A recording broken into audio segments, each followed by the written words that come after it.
All right, so this week we are going to take out our polymer clay once again, and we are going to make a couple of not perfect oranges to go in the fruit bowl. Stay tuned and see how fun and easy this project is.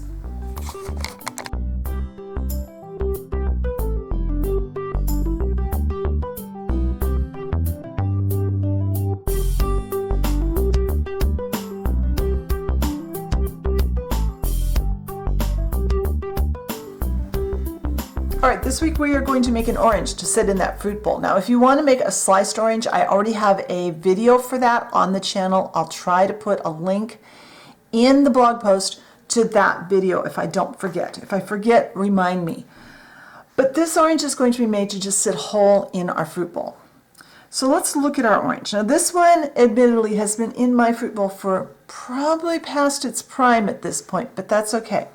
So it's a little faded looking. But we know that it's orange. We've got a stem end with kind of a little lines around it. It's got texture all over. It's got some scarring, and it's got what looks like a little belly button on the bottom. I think that was probably, this is probably the blossom end, and this is probably the stem, I'm assuming. So we need to keep those things in mind, and they are directly one above the other. That's important. And this orange is about 3 inches in diameter, which is pretty typical. You can go a little bigger, a little smaller.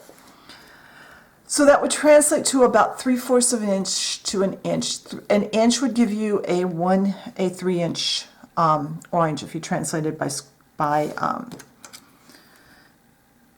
scale. I'm going to get rid of that piece of brown clay. So I have a chunk here of just plain Sculpey 3. Nothing exciting, it's just a soft white clay.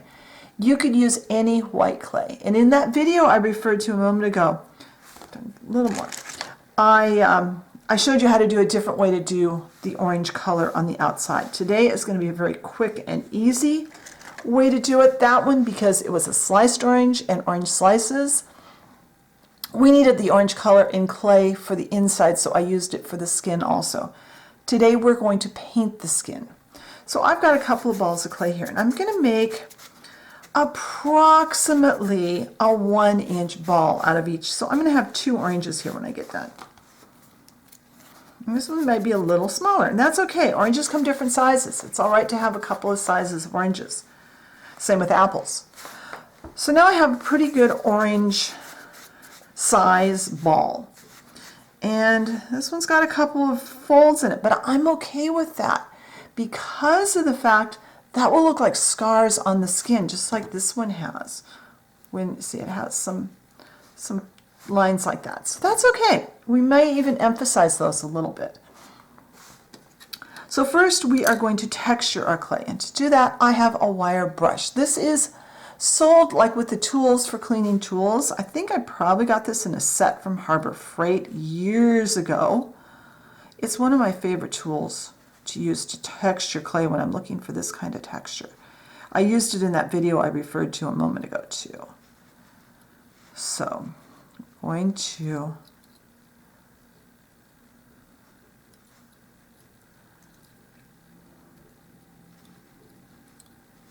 and I'm just kind of pushing it on and pulling it off. You could probably use a toothbrush, but your texture wouldn't be quite as dramatic, I guess you would say, because it's not as stiff. And we're going to do this one. And it's okay that I'm picking up some color off of my brush. We're going to paint this anyway. If I was going to keep it white, I'd need to go back and clean this. I will clean it after I'm done. So we're going to texture the whole thing here. We don't want any smooth spots, because an orange has that little bit of texture all over it.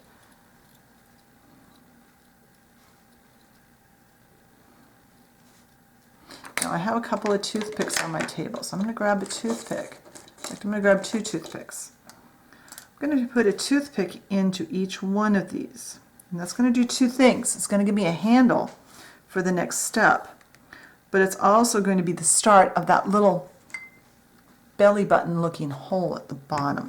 So now I'm going to go up, I'm going to put this on its end, And I'm going to go straight up from where that toothpick is. And I've got a clay tool here. It's got a point on one end and a ball on the other.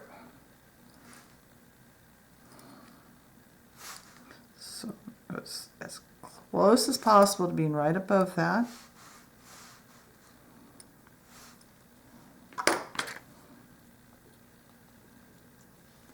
And there's some just barely some little marks that go out like that.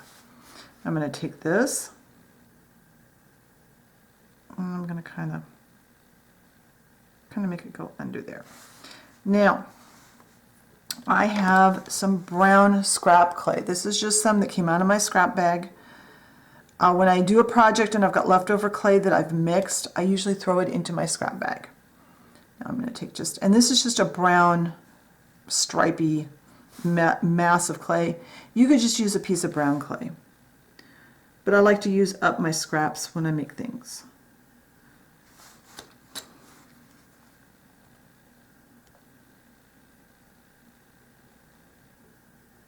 And you could leave this out if you wanted to. You don't have to put that part in, but I like it. I'm going to do the same thing again. I'm going to go straight up from there. Take the ball and the ball just kind of makes that bend a little bit more natural, and I kind of wiped out my texture there.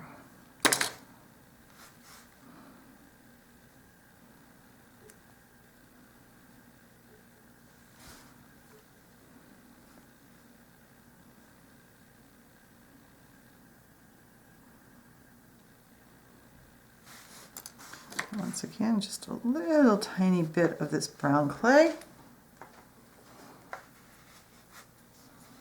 Make just a little ball and put it right there. It could be a lighter brown too, it doesn't matter. It'd probably be better if it was more of a tan, but that's what I've got. So this now is going to go into an oven. Since Sculpey usually calls for a 275-degree oven, I'm actually going to bump it down to about 225 to 250. Sculpey recommends baking for about 15 minutes per 1/4 inch. So I'm going to bake this for about 45 minutes to an hour at 250-ish in my oven. And when it's baked and cooled, I'll come back and we'll go to the next step. All right, these are baked and cooled, and now we're going to start painting. So remember this kind of greenish area here. I want to put some green on. It's going to be the first color we're going to put on. Here's our stem ends, as you can see. And I've got green. Let's see, what is this? This is Ceramicoat Leaf Green. And it's not, it doesn't have to be this exact color, just get something close. This color is not going to be real critical what color it is. And we're just going to put just a little bit on.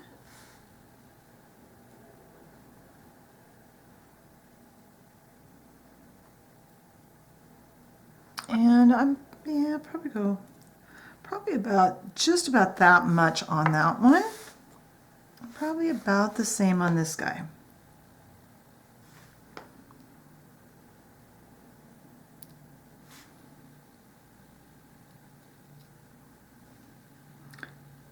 And before we go any further, we want this color to dry completely.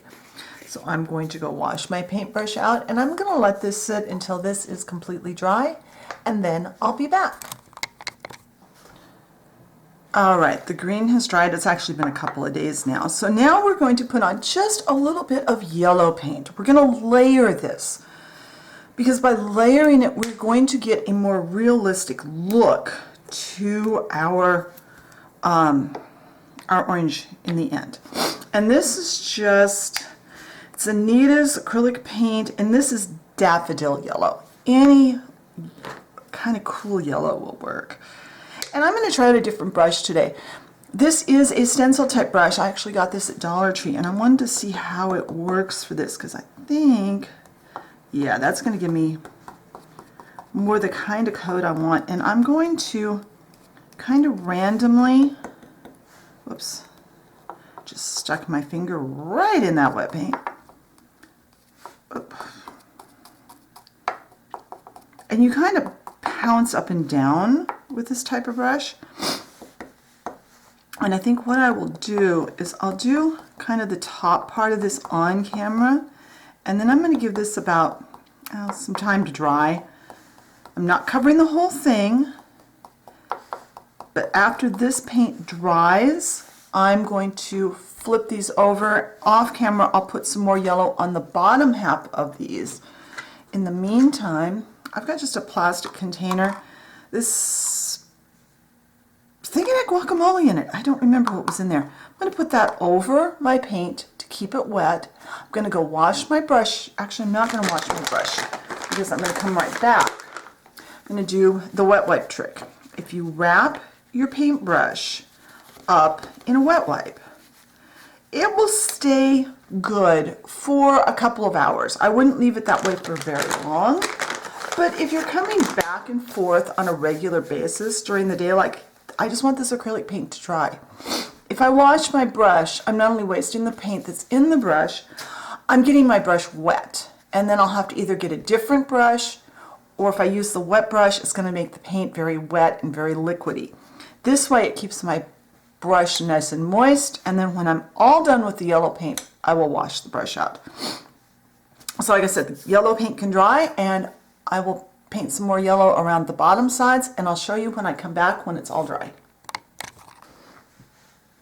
Alright, so the yellow is now fairly dry. And see, I just did some patchy painting. And now we're going to put a coat of orange on. For this, I am going to use a soft brush because I'm going to cover more, but I don't want to cover it totally because I want some of this to peek through. Now my problem is I don't have a good orange. The orange, the closest I've got to what I want is actually a pumpkin color. And I know that is going to be too dark, too orange, I guess. So I'm going to start by adding a little bit of white. And literally that color was called pumpkin. So I'm going to put some white in it.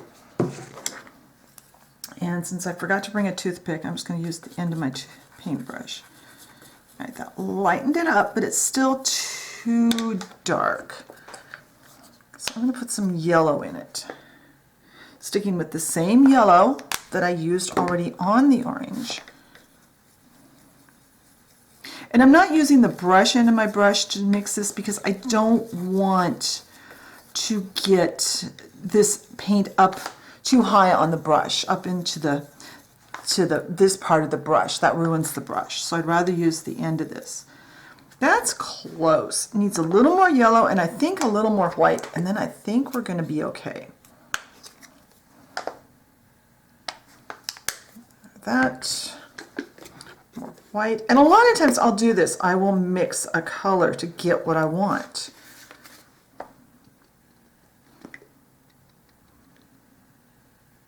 There we go. Because the orange I've got is a very light colored orange, and your orange might be darker. It might be a darker color.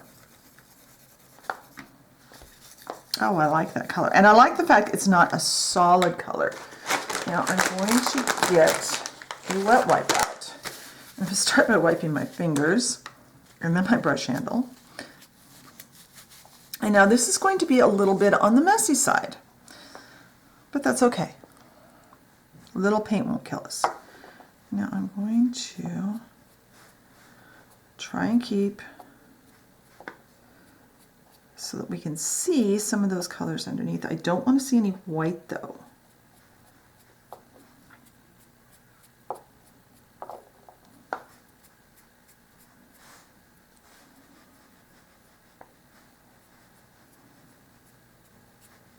And I want a really thin coat of this orange because I want the lightness that we've already built up to stay. If this went with a really heavy coat of paint, it wouldn't be any different than using an orange clay. It would be too solid, it would look too heavy, it wouldn't look realistic. And I think I'm actually going to take the wet wipe and get a little bit of that off. So now I'm going to do the other one. do not want that all the way on there.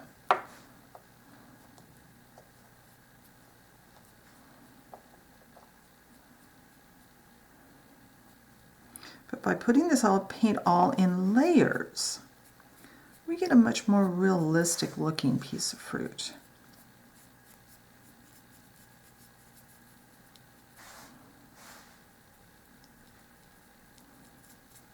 And I am tucking it into that little part there because I do want that to be colored all the way inside.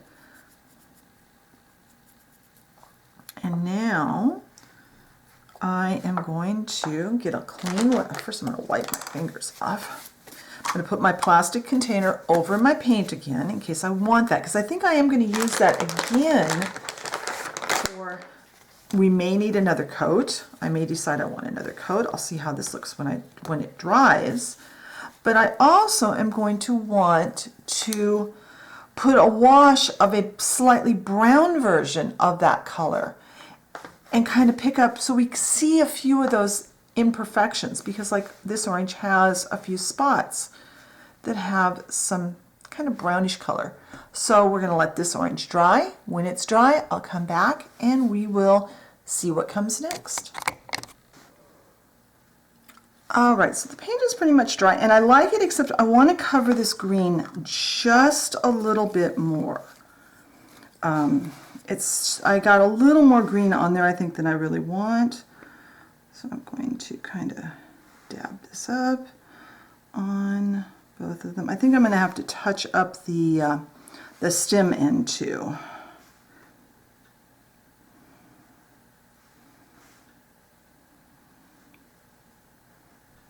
I've got some white showing there. All right, so I am now done with painting the orange. So I'm going to let this dry. I'm going to go wash my paintbrush. I am going to leave this paint here though, because I'm going to take a little bit of this with a little brown and some water, and I'm going to make a slight wash, and we'll do that after this dries. All right, so these are dry now. So now we're going to put just a light wash over them, and I want to take some of this paint. I'm going to put some water in here. This is just a plastic container. And I remembered to go get something to mix paint with. I'm going to take a little bit of this. Hopefully I haven't got too much water. But I'm just going to throw this paint away anyway, so I'm going to get this kind of broken up in the water. And then I have some brown, and this brown happens to be some raw umber. I'm going to put that on my tray. And this is a Liquitex Basic, so it is a very thick paint. Come on. I'm not going to use all of that, but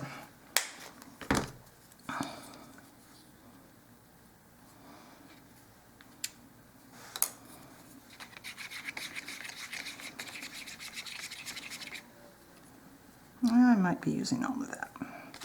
I got a little more water in here than I had intended to, but that's okay. My goal here is just to make a wash that is just a little bit darker than my paint. I'm going to use all of that.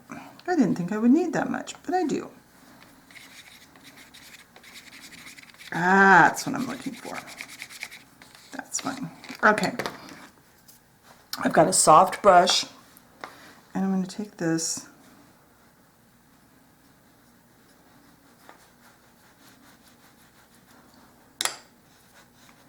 and I'm going to wipe most of it off. I just want it to go into, oops, get that off of there.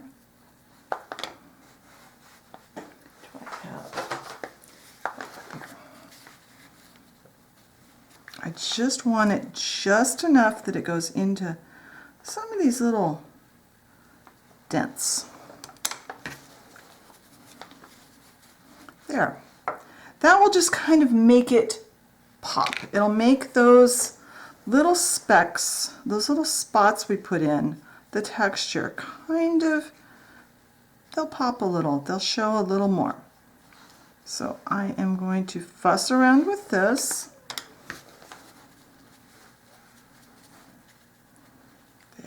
all I wanted. Now I want that to get completely dry. And when that's completely dry, we'll go on to our next step. Meanwhile, I'm going to clean this mess up. All right, our paint has dried overnight, and we're going to put a clear coat on these. Now, if you've been watching my videos or you've watched any of my old videos where I did some fruits, you would know that my preference for finishing fruits and vegetables, different produces, is actually a product called Future Floor Finish, which has become really hard to get, and I need to do some research, see if I can get a hold of some, because I don't have any currently. When I made the orange that I had in the fruit bowl last week, I used satin Mod Podge. I'm just not happy with it. It's too shiny. So this week I'm going to start out with some matte Mod Podge.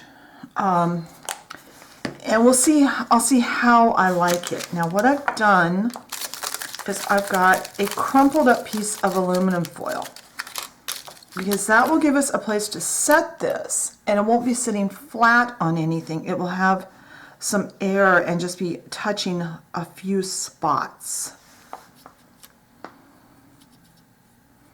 And you actually could roll this through the Mod Podge. If you had a small bowl, that works really well.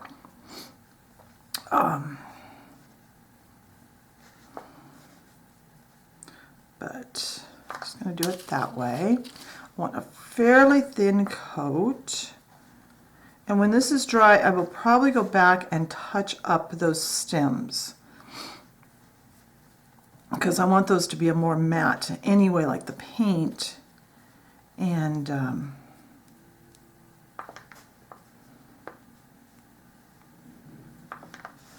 that will help that, because the paint will be very matte. And I mean, it's all over my fingers, but that's okay. It washes. All right, now get a flat-ish spot. I'm going to go wash the brush out, and I'm going to allow these to dry. When they're dry, I'll be back. I'll decide if we're going to put any more of a clear coat on after this, and we'll touch up the stems. So I'll see you in a little bit. All right, I like this finish much better than this one that I did with the satin. I think this looks a lot more realistic. So let's deal with these little stems, because they got a little bit covered in other colors. I've got some vanilla colored paint here. This is just cheap craft paint from Hobby Lobby. And I've got the smallest brush I could easily find. I didn't feel like digging through all my brushes this morning. And I'm just going to touch just the top center of that, because as you can see, it has like a small dot in the middle there. That's what I'm kind of trying to replicate there. We get in enough details, people will look at it and assume all the details are there. So let's let this little dab of paint dry. Then I'll come back, I'll zoom the camera in so you can see even closer, and we'll talk about how this turned out. All right, here are our oranges all dried and ready to put into our fruit bowl from last week. I absolutely love how these came out. I love that they're not perfect, that you can see in the depth of the different colors I put on. You've got a little green around the top where maybe it wasn't perfectly ripened. You've got patches, you've got some dark spots. You've got the little stem, you've got the little dimply end on the bottom. They turned out exactly how I wanted them. I didn't want perfect, picture perfect oranges. I wanted oranges like you'd see in your own fruit bowl, because face it, we're not perfect. So I hope you enjoyed today's tutorial. I hope you learned something. If you did, and you would like to push that like button, I'd love to see that happen. I'd love it if you'd leave me a comment. If you haven't subscribed to my channel and you like what you saw, be sure and hit that subscribe button and the notification so that you can see when I put up a new video. And I'll talk to you later. Bye.